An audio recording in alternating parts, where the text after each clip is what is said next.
сега многу патувам и бев во повеќе држави, во Литванија, Португалија, во Словенија, каде што ќе докторирам, и можам да ви кажам дека за одредени работи цените се драстично пониски него во Македонија. Ви го кажав примерот со кафето, ви го кажав примерот со виното, можам да ви кажам дека голем број на брендови во Словенија во моментот, бидејќи се јавувам сега од тука, цените на одредени артикли се пониски него во Македонија. И сега кажете ми вие каде е логиката?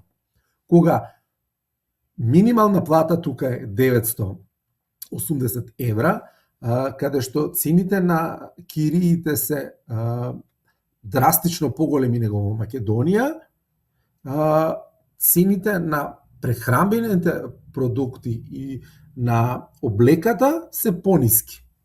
Јас не можам да најдам никаква логика, освен да најдам логика дека кај нас одредени оператори, вклучително и ланците на маркети, создаваат енормни профити и сето тоа заради тоа што маржите се екстремно високи. Можеби државата во вакви моменти треба да изнајде и дополнително да ги одданочи компаниите, поготоа ланците на маркети, бидејќи тие заработуваат баснословно според мене.